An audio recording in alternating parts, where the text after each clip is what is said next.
Cheers. All right, good morning, everyone. My name is Sterling Higa, Chairperson of the Authority. I'd now like to call to order the December 4th, 2024 Kalaeloa Authority meeting of the Hawaii Community Development Authority. The time is now 11:13 a.m. Thank you, Chair. In accordance with section 92-3.7 Hawaii Revised Statutes, the Hawaii Community Development Authority is holding today's Kalaeloa board meeting virtually on Zoom. The Zoom link details were included on the meeting agenda. Therefore, members of the public are welcome to join us on Zoom and also at our physical meeting site at the American Brewery Building, 547 Queen Street, second floor boardroom, Honolulu, Hawaii, 96813. The HCD communication staff is hosting this meeting. Once this meeting begins, everyone will be muted for clearer audio. Board members, if you have any comments or questions, please unmute yourself to speak. It is important that all individuals clearly state their name, pseudonym, or other identifier name each time prior to speaking.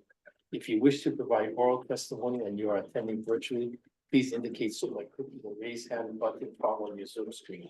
If you're attending in person, you will be called to the front of the room in the order that you signed up. All testimony will be limited to a maximum of 3 minutes. Your testimony must be related to an item on the agenda. Before you begin your testimony, we ask that you identify yourself and spell your name for the record. When 1 minute is remaining, 1 minute remains will be called. When 30 seconds is remaining, 30 seconds remain will be called out. When time has elapsed, time will be called out, after which you will have 30 seconds to complete your testimony, and then your audio will be turned off. If you are attending in person, the presiding officer will call the next testifier. Keep in mind that this is an opportunity to share your thoughts with us. If you ask questions through your testimony, neither the board nor the staff is required to provide an answer. If the authority's connection for the remote meeting is lost, the meeting will be recessed until the connection is restored. If the connection cannot be restored within 30 minutes, the meeting will be terminated and the authority will continue the meeting at another notice date. Thank you, Chair. Thank you, HCDA board members. Please remain visible and audible during the meeting. Also, please acknowledge you are present by either saying here or present. Let the record reflect that the following members are present: Vice Chair Ishii. Here. Secretary Lidstone. Ew. Member Miranda Johnson. Here. Member Anderson is excused. Member Evans. Here. Thank you. Member Streitz. Here. Thank you. Member Tsuji. No. Member Tsuji is excused. Member Ray. Excuse. Member Ray is also excused. Quorum. You have quorum. Thank you. For today's meeting, board members will have an opportunity to ask questions or provide comments after an agenda item has been presented. Individuals from the public who have requested to provide verbal public testimony on a specific agenda item are on standby and will be permitted to provide their testimony respectively. Moving now to agenda item number 2, approval of minutes. These are the regular meeting minutes of October 2nd, 2024. Board members, are there any comments or corrections to these minutes? Sure, minor correction on bottom of page 2, last paragraph, first sentence, remove one of the that's grammatical. There's member Streitz and Mr. Saki reiterated that Yes. today's update. Thank you, correction. Sorry, I also have a correction, and that is to be clear on the public testimony of page 3 that Tower Rojas and the other testifier were opposing what is actually agenda item number 3. Just because of the way that we list that. It was the second thing discussed, but it is technically agenda item 3. Any other corrections to these minutes? Okay, if not, the minutes are approved with the corrections as noted. We'll move now to agenda item number 3 for information and discussion, a presentation by Ikaika Ohana for the proposed Kaia'ulu o Kalaeloa Affordable Housing Community Project, a proposed housing project pursuant to HRS 201H-38, located at 91-1309 Roosevelt Avenue, Kapolei, Hawaii, 96707 on TMK 9-1-013079. Mr. Ryan Tam, Director of Planning and Development, will now present the staff report. Well, Chair Higa and board members, I'm going to briefly summarize our staff report and just provide a few comments so that we can let the applicant provide a presentation on the project details. I do want to note the work of our staff reviewer on this, Ms. Shirley Okawan, and the rest of the team who assisted in this effort. Again, as you summarize again, the project is being proposed under Hawaii Revised Statutes 201H-38. So while we're technically reviewing it pursuant to our 2012 Kalaeloa rules, the developer is technically exempt from our zoning rules and requirements. The applicant is processing this project through the Hawaii Housing Finance Development Corporation rather than as a development permit under the Kalaeloa rules. The development lot is located along Roosevelt Avenue at the Mauka edge of Kalaeloa between Franklin and Lexington Street roughly. A historic building, the former enlisted barracks facility 55 will be demolished to construct this housing facility. Staff did receive an email on November 12th, 2024 with the final application materials and proposed exemptions and deferrals pursuant to 201H-38. Recording in progress. The applicant has identified 16 request exemptions from our rules in areas such as large lot development standards, architectural design, including building type, form, density, and fencing, loading salt heights, as well as a public facilities dedication fee. HCDA staff did meet with the applicant in mid-November and provided a number of comments formally in writing on December 2nd. Again, our comments, just to summarize, just some things. The sidewalk along Franklin Street, we're requesting that get extended from the property line, from the Mackay property line, Mauka, up to Roosevelt Avenue. We're also suggesting that in lieu of a 6-foot-high fence along Franklin Street, that maybe the ground level units are more directly accessible to the street and create a more active, pedestrian friendly frontage environment, such as what they're proposing along Roosevelt Avenue. Also suggesting that sliding fence and gates could be used. And or wider sidewalks, trees, or pedestrian friendly active frontage. And we did want to note that we are willing to work with the developer to engage the landowner of Franklin Street to further the implementation of such improvements. So it is a private street owned by, I think it's Blackstone. Gray Star is the Gray Star. managing company. There's a company called Kaimana, I think that owns the street along with the TNT. And so there are some issues with power lines and things like that, but we are willing. Again, in summary, we do feel, staff does feel that this project does provide affordable housing, very needed, and we are supportive of it. And so we continue to work with the applicant and before we address a lot of these issues. Okay, so with that, I'll introduce the applicant. Do we put this, how do we put that? I can bring it. Oh, well, that's what I I'll be think that- back up. Okay. We're not techies, so I'll distract that. And I'll start out by they're finding the proposal. My name is Douglas Bigley. I'm the president of Kakahana and another company called Blue Companies. And Tom Fisher is essentially the project manager on this site.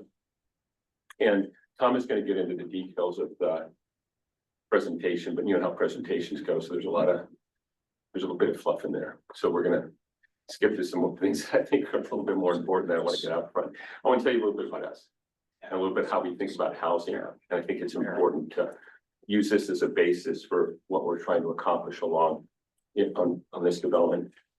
When we talk affordable housing, a lot of the mindset is all about, it starts typically with shelter. That used to be kind of what I'll call the older model. That's how we got into kind of this, I think to a certain extent, the public housing model of how we got anything and everything to get shelter over people's head, but it didn't solve some of the bigger problems within a community, right?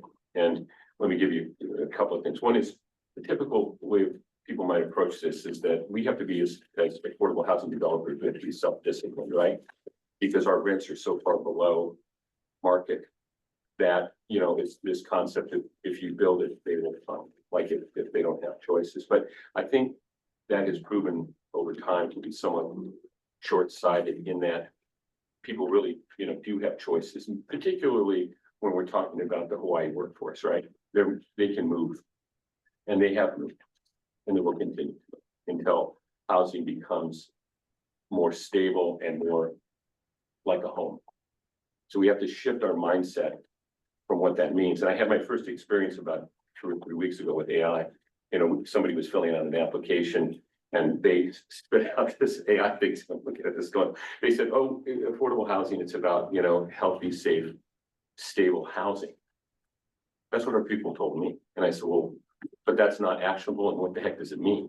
But when we talk about what does stable housing mean, we have to figure out how we're going to interact with the community, right? So it's not just about getting people into a home.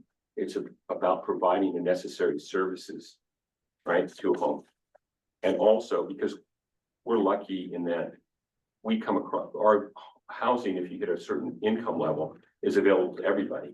And what I'm going to come in contact with, people that have special needs, right? Because that's part of my housing community. I have people that might, you know, are elderly. I've got all of these needs to do. So I have to figure out how can I interact with the community. The other thing that I have to understand is that does my service component live beyond the site? Because when we talk about stable, we're talking about, is the community which I reside in stable? Can I be a net contributor out to the community and give something else besides just that house? And this is complicated, but the value curve is steep at the beginning and flat at the top. I can give a lot more at the top of the curve because I've already built the housing. Now I got to do a little bit more. So I'm always the guy that's asking for a little bit more. And what you're going to see in this presentation is, I think, beyond just we introduce it as affordable housing, but I think affordable housing can be an anchor in a community if it's willing to give a little more, if it's willing to go the extra step. So as we kind of go through this idea, I want people to understand that today we're going to be looking for a little more. And that's what we're going to show you what our thinking is on that. And we've not proven, I'm doing a proof of concept right now. We're building a housing development on Maui. And it's actually behind it. We're opening it now. We had our first few tenants move in after the fire. So we moved tenants in.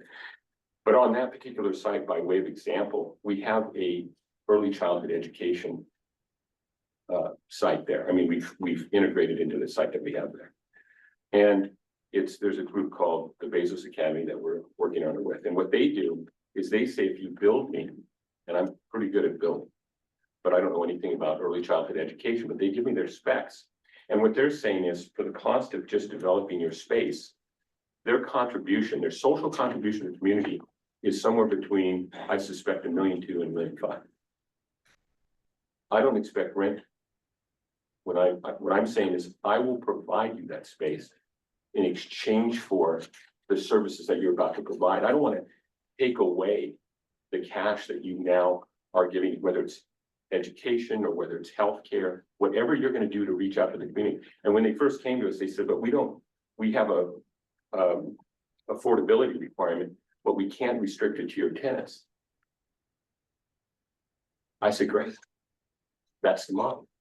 In other words, the people that didn't get housing, the people that are in the community that need something from us can get it differently because my services can reach beyond my development. So as you look through this, because you're going to see that, end cap here and all that. So I'm going to let Tom, kind of begin to go through this. And then I'm just going to point out a few things as he goes through it. And you can skip the first 2 or 3 pages. You guys can read that. That's the first 2 or 3 pages tell you we can do the deal. So you can skip those. I would just keep moving. Keep moving. There you go. We'll start there. Thanks, well, again, Tom Fisher, happy to be here today. Appreciate the board's time. As Doug said, we are focused on affordable housing, have been for a number of years. We have almost 1,000 units in Hawaii right now. This project came to us several years ago as an idea from our Hunt developers. So we've been looking at this for a while. Lot 4, parcel 4, we call it, was the parcel we decided upon. And we have plans here that will. So, as you mentioned earlier, Ryan, we have Franklin Street and we have Roosevelt. This site does create some interesting challenges for us to deal with. When we first looked at it, I was under the impression Franklin Street was a public street.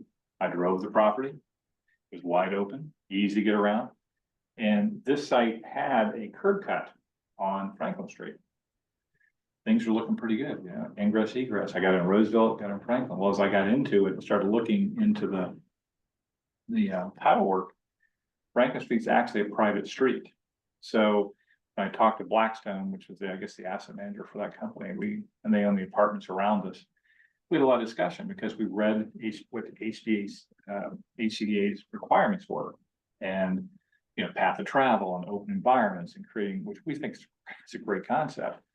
But I don't really have the right to put a sidewalk on Franklin Street. When I talked with them, in fact, they were suggesting that, well, we consider dedicating it to the city. We would consider having it become more of a private point where we don't have the traffic coming through there. So there's a lot yet to do on that, and that's something we'll keep looking at. We understand your goals, and our goals will try to fulfill that. Yeah, and just to be clear, one thing I like about this particular agency, and I think we're actually pretty like-minded, I think. I think if when we met with them, our idea of what we call them organizing priorities and how we do decision-making, we're very deliberate. If you look at the exemption requests we give you, we don't just give you the exemption request and say, can we do this? We actually tell you why, what we're thinking. Then you'll see this when you get down to like, can I trade you for an active streetscape? And what does that mean to you? Because I know what you're trying to get to. I can't deliver on that. Can I deliver on this? That's the kind of discussions that we've had. So I think as you go through this, I think we got the idea, because I think you guys do the same as we do. You have these organizing priorities. So when you're asking about Franklin Street, I know what you're trying to say. Or the fences. Tom comes to me and say, oh, they want to, take away fences and stuff, because we might be overthinking maybe possibly security or privacy when they want connectivity. See what I'm saying? So it's just a concept that we have to resolve collectively. But I like the way they're thinking, because it's not just do this. It's here's why we want you to do this. So anyways, it was a good discussion. So, and we, as you saw on our first slide, we like the concept. And fencing, as Doug says, a lot of our sites from an operations standpoint, you like to control that site, and you don't want people driving. We'll have to have an easement. I did work out with Blackstone about getting an easement to improve Franklin Street, and how we put the gates in and so forth. That's still conceptual at this point, right? And I appreciate the fact you're willing to get on the phone and have some discussion about it. But one of our bigger challenges we got into as I kept looking at the site, the barracks, of course, were there. We've got a plan to mediate those. But then I started looking at easements, multiple easements. The power came from the Navy through an easement, which is not going to work for this development. So we know there's needs for infrastructure improvement in this area. We started looking, well, what about Franklin Avenue or Roosevelt Avenue? Go down Roosevelt, it's a pretty long run. The money's staggering. I looked at Saratoga, and I was able to meet with Craig a couple months ago here, I guess, and we started talking about what is the plan, because from Saratoga coming down Franklin is a much easier run than the other. And perhaps we can find a way to work Franklin Street into some electric and some open connectivity, and it opens up possibilities. So we spent a lot of time on the site. We spent a lot of time on understanding it. We've got our ingress egress worked out. Again, still work to do, but we're talking about bringing in 260 units, I think. 260. So, we got 260 units of affordable. We're actually looking at, as Doug said earlier, we have historically done 60% or less AMI in all of our projects. We'll have some 30s, and we'll have some 50s, and we'll have some 60s. And we're also considering this might be one that we want to go more for that kind of lost middle. Maybe there's a way we should be trying to get to 80% or 100% on there. So as we keep evolving, and we're talking with HHFDC about that as well. So pretty excited about it. I think it's something needed in that community. we'll go. We're kind of a first mover out there too, so I'm pretty excited about the fact that we can help shape. We normally come in a little later in the process, but the fact that this is pretty virgin territory right now. So as we shape it together, I think it'll carry through the community. That's right, and just this slide, and it's hard maybe to see necessarily, but you'll see the trees, the green space, you'll see three different lines for setbacks, right? Because there's a talk about widening of Roosevelt, and we took all this into consideration, you know, and so we definitely enjoy working with the agency here because we are like-minded. We want to try and do what's best for the development, and we do think we'll kind of maybe jumpstart that area. Parking plan, some of the stuff's really fascinating. I'm gonna skip through some. So this, just you've seen some of this, gives you some ideas, but this slide, again, sort of prior work. Yeah, this talks about 260 units, 3.4 acres. We'll do it in two different phases. We've looked at the height restrictions, we've looked at the airway restrictions. We know this works. And again, I mentioned right now it's 100% affordable, 30 to 60, but we are looking at the opportunity, maybe bring some, you know, missing middle folks in there. All of our projects will have, you know, community centers, laundry facilities. We like outside space, you know, for barbecues, for tot lots, for, you know, getting people outside their apartments and feeling like they're part of a community, not just going to an apartment at night. The project that's in this picture, it's there for a reason. One is that will be similar construction, what we're talking about doing here. It's also the building we unfortunately lost in Maui. The building was a complete lost wildfire. And we're now rebuilding that. And as Doug said, we've got a property across the street from this property that was not affected a little bit, but not structurally. So we actually moved our first residents into that building. So that's where the Bezos Academy is for their child care centers. And Go up 2 slides real quick. back or forward. Go back. Oh, no, I'm go going the other way. Why am I going? Seems like I'm going the wrong way. What's your like on the architecture slide, Tom? Yeah, how do I get back there? I'm assuming everybody looked at this, but this architecture, we usually go out to the community, we had a community meeting, so. Do you want it here or what do you want? People, no, keep going on. Alright. That right there. Yeah. One more back, that right there. Right here? This architecture is called like streamlined modern. And what it is it's kind of a hybrid between, you know, so you've got the native Hawaiian culture out there. You've got the base out there, and you got what was happening at the time when a lot of this came about, and it has to do with the shipping and the tours and stuff like that. So what we're trying to do is kind of give that flavor of what was happening at the time and get all the different elements out there. It's not kind of one thing, it's many things out there. So that's something that we'll start to core down on, but that's the idea. So if you even look at the lighting and stuff, everything is supposed to give you kind of that kind of feel. Go up one more slide, yeah, down. Yeah. And this is, no, the other way. So, Oh, yeah, this one. right there. That one. Go after that one, the streetscape. One more time. The streetscape, Tom, was right after that slide. saying that last time. Streetscape. Right, look, you missed it, Tom. That? Streetscape. And you keep saying that, Doug, but I think there's just a lag. oh, that's must One be it. more, right there. There it is, sorry. Yeah. Right there. Now we It's a figured it out. lag, yeah. Kept going. This one, yeah, you're left, and that's fine. This is the idea up front to connect that whole street all the way down. So we're gonna, and that's why we're asking for like the street, we're asking for the street to be a little more narrow, I think for the 80 feet, but it's with a thought process is that we would have more streetscape to deal with. You know, we'll be putting in the trees, the place to sit and all that kind of stuff. Okay, now just go down to one more thing, and that's the matrix, the matrix, because I want to show you what we do in every one of our deals. One more thing, yeah, right there. This is what I'm talking about. So typically, when we're coming into sites, we're saying to them, and this is for illustration, so it's last time, this is only for illustration, but what we do is we categorize the types of services that we're going to provide. Then we try to identify the people in the area that provide those services. And then we try to identify whether that's a pop-up service or it's permanent. So like if we have a school on site, obviously that's permanent.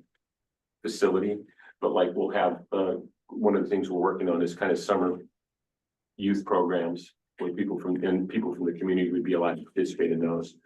Counseling, so we'll have separate places where people can get, mental health services. We'll have immunization programs. We have a lot of stuff related to health. So this is how we think of our world in terms of how we try to integrate again that project into a much broader impact on the community. And we don't, again, it's critical that we work with the local providers because they have the expertise and they also have grant dollars. And we want to make it easy for them to spend those dollars in more effective ways. So we did another thing we're doing is commercial kitchen by way of example. In our commercial kitchen, we have we put in all the solar and all that. So it's really, utilities are very inexpensive. So we're going to use it as a commerce kitchen. So people can come in and execute on their mission to provide meals, right? So food insecurity, they can use that facility. And what they do is they don't pay us rent, but they'll pay their utility, charges their operating costs, and then their food, however they get food from the farms or whatever the case may be, but the facility is theirs to use. So with all the equipment set up and they can just kind of plug and go. So that's kind of an idea of what we do. Okay, I think we've hit the bulk of it. Yeah, and this will give you an idea. These rents will change, every April, but this will give you an idea of 30, 40, 50, 60% rents. The related income.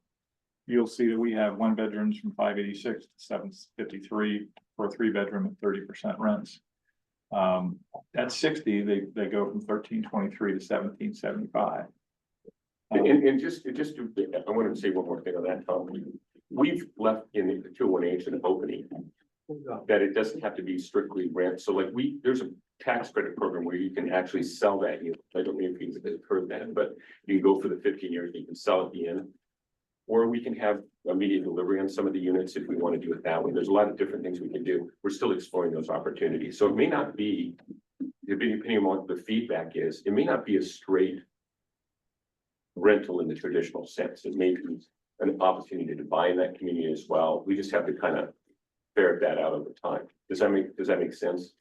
Because we can sell the home, if we can sell some of this stuff out to the marketplace. And it's usually, obviously, when you sell, it's at the affordable price. It's important. It's not a market rate execution. You do an underwriting just like you would for rentals, and they only pay the price that they can afford. That's how that works. And just some of our, that building at the top left, unfortunately, that's the one that we lost the wildfire, but we're actually rebuilding the exact building. We're under roof now. That will be completed in June of 2025. And this, the next one over there is a for sale model. So all those are individual homes that are for sale. Just some of our interior pictures. Again, we use a lot of, we think our sustainable products on our buildings. We have hard surface flooring, typically use granite countertops, low flow water, etc. Again, I mentioned earlier, the outside's important to us, the top lots, community gardens. We'll give you just some of the feel of the things we incorporate into a lot of our projects. And that's it. Cool. So happy to take, any questions you guys might have. Thank you, Ryan. Awesome. Members, are there any questions or comments? I see Member Evans. Thank you, Chair. Thank you for the presentation. I wanted to comment in appreciation for the HCDA staff trying to incorporate street trees into the exterior sidewalk area. This is one of the hottest areas on Oahu. And as climate change increases the number of days with extreme heat, having street trees that provide shade is going to be a huge amenity for the and health, not just an amenity, but a health promoting thing for the families that live there. And I'm hoping that the trees will not be the typical parking lot tree that, in 30 years increases its trunk diameter by 1 inch and it's spread by, 2 feet. The other thing I wanted to say with appreciation is that you're not putting micro studios in there as affordable units. those are so limiting for families. And of course, they're very tempting for to put in because they have a smaller footprint and a lower cost. But thank you, Chair, for allowing me to comment. Thank you, Member Evans. Member Lidstone? Yeah, mahalo for that, Member Evans. I echo that with the trees. It is a very warm area in Kalaeloa. And with climate change, trees really make a difference. There's a beautiful mango tree actually right across the street on the Hunt property. It's gorgeous and it's huge. And when people walk by, I often see them going to rest in the shade under that tree. But I have a few questions. When the barracks comes down, that military structure that's there, I think it was an old barracks you mentioned. Are there any, is there any concern for PFAS or contaminants that would be concerning to the community? We've conducted a environmental phase 1, and if there are any, we would certainly remediate those. I'm not aware of any at the moment. It's likely we're gonna run into some traditional, Yeah, stuff because of the age of that structure. right. It's a good question, and it's something that we're gonna attend to at the time there'll be things probably on that site that we're gonna have to remediate. So it's gonna have to dealt with in that manner, for sure. That's my guess. I mean, we're gonna come into some things, so. We haven't done a site yet that we haven't had to deal with something like that. Thank you. And then just on the community partners, there's quite a few that I didn't see on your template, like right across the street. I saw Barbers Point Elementary. That's really, I guess, the longest standing DOE school here in this area. But we also have Dream House Charter School, and that's a growing charter school. We have a learning center also right across the street that does after school programming, tutoring, and summer programming.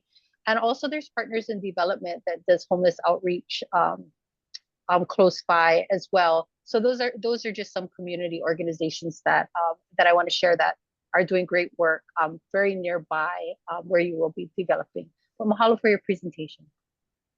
Can I speak to that? We'll just be in to see you, because the point is that this is exactly why I put that for illustration, because when we went in before, people kind of were going down the list. But what happens with us is, because the property is still remote relative to the financing and everything that we're trying to line up, I start getting, the community going, oh, sorry, we've got to go. I'm looking at you when I'm supposed to be looking over here. And the other thing is that, and the group's going, and then for whatever reason, it doesn't happen, and it becomes more of a disappointment. So we're gonna meet with the people, and you're speaking exactly the same thoughts that we have, is how can we make it better for them? If they're established in the community and it's just a matter of using their facilities, we'll do that. If it's a matter of they lack space, we'll do that. So what we know what we do well, other organizations do a lot of things better than we do. So we'll just see how we look in, but I'm excited about working with them for sure. Love the idea. The other thing on the trees, if you'll notice on our site, we're really trying, there's a massive tree out there that we're trying to save. That's near kind of the entry, I think. We take pictures of those things. We try to save them too, that ones that are actually physically on site. And we found that the cost of maintaining trees, we had a deal up in the mountains one time where people like to just grade through everything, right? Because they have to work at saving a tree. But the truth is, if you can save it and you can utilize some of the stuff that's out there, it makes a huge impact, and it's very cost effective too. So most of our stuff too, just to add to this will be likely a LEED Gold certified as well. So we're going in full tilt. Trees important. And the one last thing I'll mention for the tree people, because our group is very into trees. We have the upper deck that is a rec deck that Tom didn't point out. So that whole top deck there is going to be a rec deck, and it will have trees out there. So there will be trees actually on the deck of the parking structure that we have. So we'll show you that too. If you look through package, I think there's something there, but we're going to get trees in there for sure. Absolutely. Awesome. Thank you Yeah. for that. Thank you for trying to save that tree. If that tree, I'm sure it could tell lots of stories, that tree. It is magnificent. So thank you for that. You know that tree, right? It sits right out front. It's huge. It sits kind of at it's there. We're going to try to save it. Yeah. Thank you, Member Lidstone. Members, any other comments or questions?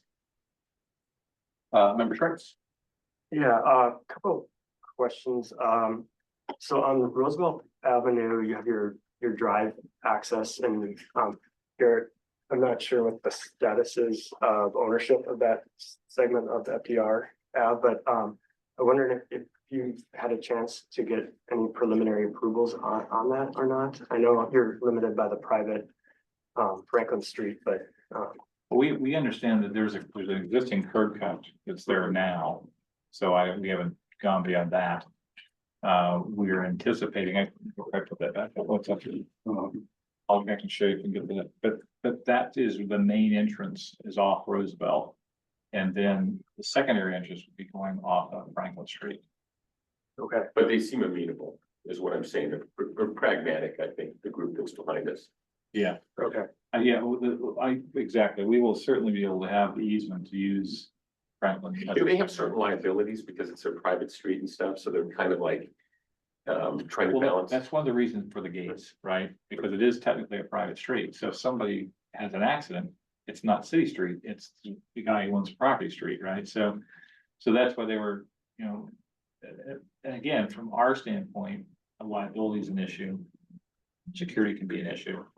But if we can find a way to work with them, do something different, make it more of a true dedicates, that parcel, I think, can be dedicated to the county. Or city if they so desire, but yeah, there's the entrance up there. Is that the one you're talking about? Yeah. All right, yeah.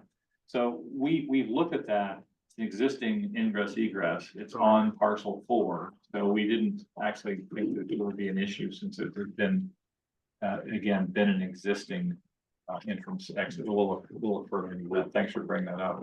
Sure. And so you'd mentioned trying to go with a little bit narrower, I guess, right away with, I think that was in reference to Franklin Street. It's actually Roosevelt, It's Roosevelt, because there's some, it's an 80 or what's the? 80 or 180. You see those 3 dotted lines are sort of right there, around the property line, setback line in that area. So the dotted line, I believe, represents the 108, if I'm looking at that correctly. And so what would happen is the potential, right? If the road were to be extended to that level, we would lose all that green space. If it stays at the 80, then that's the kind of middle point there. So we're trying to design something, if that ever were to occur, a widening would occur. But from our perspective, we think if you're trying to create open space and trees and greenery, the last thing you would probably want to do is make the road wider, right? There's nothing out there right now. We'd like to activate that area. That's just the fun, the reality of it. If it's sitting there and we have to wait a number of years, so somebody might or might not do a street widening, we'd rather define the street and go ahead and push into the difference. That's what we'd like to do. That would be our preference. That's a great picture. That shows the tree that we're saving. The big flat right there, but it's right by the project entrance. So, But to be clear, that would be gone if it expanded. Yeah, and we meet the standard regardless of what the street will be in terms of the setbacks. Right. But we just want to claim the extra and green it. We'd like to green it up. And just a couple other things. I wanted to also point out, kind of building off what Board Member Evans has talked about with your unit composition, that it seems to be a pretty good parking ratio. You're not going overboard. Considering that you have a lot of 3-bedroom, 2-bedroom units out there, and we've had discussions just within the board about potentially advocating for more transit lines in that vicinity there. So that would help kind of support that cause. And then I guess lastly, what I was interested in is, I noticed you're proposing up to like 95 feet or so, and a much higher density than what's immediately around you. So just kind of curious how you landed on that, because we've also been having conversations within the board about what's appropriate out there, and especially if we're considering transit. I can tell you on that one, we dovetailed off of other sites that are in the immediate area that already had zoning. We didn't take zoning above. We're asking, I guess, to go from T4 to T5, I think it is, but you already have the T5 in that area. So we didn't go beyond what we thought the maximum is that you might allow, if you will. And so that's how we got to that. It wasn't magical. We didn't want to step too far out, but we wanted to make a statement there if we could. So that's how we arrived at it. It wasn't a huge, thought beyond that, I don't think. No, I think we just said. and you know, phase one is 75 feet high, and phase two is 90. That both meets the. Or we understand. The funny thing that behind it, you're right. I mean, the group behind us obviously is a low rise, and that's somewhat problematic, but they do not seem to be concerned. At least we haven't gotten any kind of pushback from them as to what that should be. So that's what we're trying to do there. Does that make sense? Members, any other comments or questions? I have a few financing and design questions that are kind of interrelated. So the first financing question is, so you're applying, is it the next year cycle for 9% LIHTC? Bonds, probably, most likely. Okay, got Could be it. private, it could be both. And your 201H plan, does that have a fallback where if you don't get the LIHTC, you're able to do like a higher AMI project? Yeah, in that, Yeah.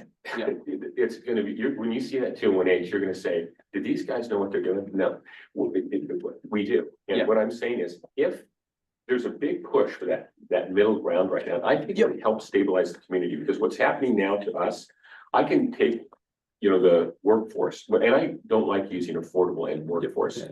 I don't like those terms, because ours is workforce housing too. It's just at this level of workforce. So I just wanted to spell that real quick.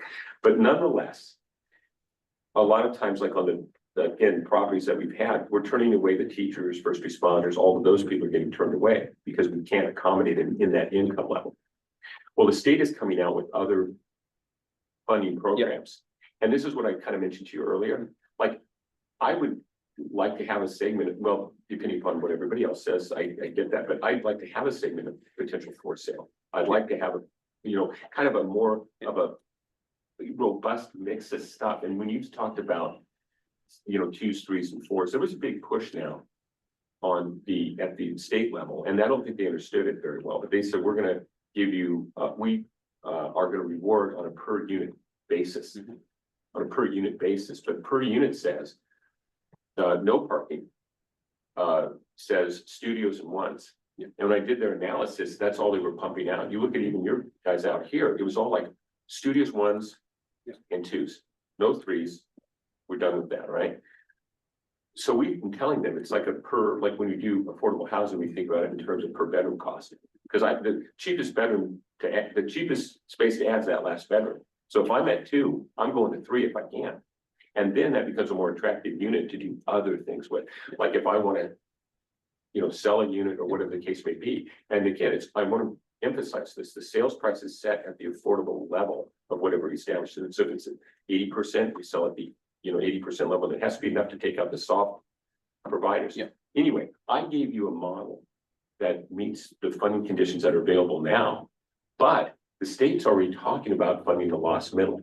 So they're gonna put a special program out for the lost middle. When that happens, I want to be at that trough too. Yeah. So that's you are absolutely I guess spot on. my bigger question is, based on your market studies, you believe you can finance this project at either of those 3 levels. You could either do it at LIHTC, you could Yes. do it at workforce, or you could even have a for sale variation. And you think that this project will work. And the reason I ask that ties into the design question, which is like, this is like a modified Texas donut. Is there anything in Hawaii that uses it? Are there any other Texas donuts? First of all, I don't know if everybody knows that term. Yeah, well, I mean, But I happen to, no, I central know. Parking. Yeah, the surrounded parking by around, the yeah. residences. Not that I know of, but we did the one Tom showed you up there was kind of our kind of a beginning part of that. Yeah. Because what we're trying to do is, again, get that streetscape right. It was a way of managing the parking behind the architecture rather than showing this building that had, 4 levels of parking, and all of a sudden we have this building up there, and I'm going, no, no, because that's like my streetscape goes away, because as I go down that street, what am I looking at? I'm looking at the first 4 stories of parking.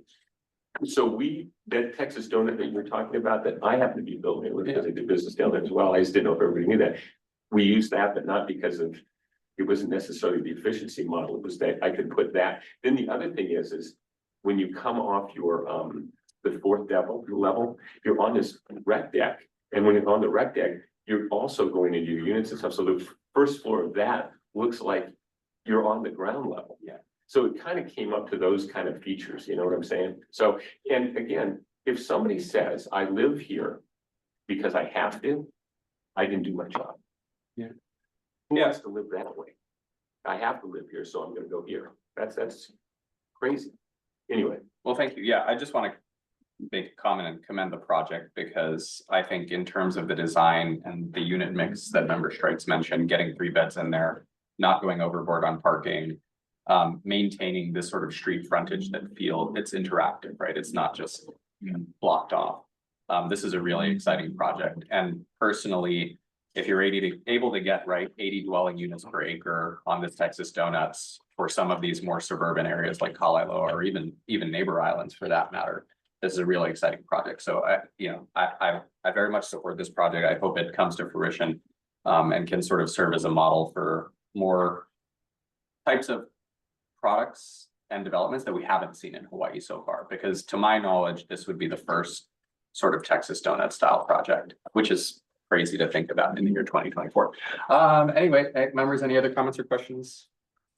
Public testimony, do we have anyone pre-registered to provide public testimony?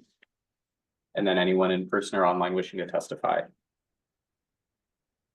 Okay, that was for information purposes only, so thank you so much for coming. Appreciate it. Good luck with the project. yeah, well, we have a track record here, so we won't go away easy. Yep. I'm sure we're gonna see you again one way or another. Yep, we'll move now Okay, to thank you. agenda item number 4, report of the executive director, monthly report or other status reports, and approved public permit hearings that do not require HRS 206E-5.6 public hearings. In lieu of Executive Director Nakamoto, we will have Garrett Sasaki to present the report. Thank you, Chair. I'll move to stand on the report that's included in the packet. It's a very short report too. That's Members, any comments or questions? Member Strikes. Quick question, that wind turbine, in, I guess, first paragraph A. Is that same as the Kakako one? Okay, Yep, same one. so two separate. They have two, they have Okay. two wind turbines. One is gonna go in here. in Still there, Kakako. still one in Kakako. Same company, and one Same more. company, Okay, same got it. design. Okay, thanks. Great. Members, any other comments or questions? Do we have any registered to testify? Okay, do we have any persons present or online who wish to provide testimony? Seeing none, we will move to adjourn. Thank you to all the board members for sticking around for all the board meetings and for all the staff for doing so as well. We will conclude our business for today. The meeting is adjourned. The time is 12:01 p.m. Thank you, Chair.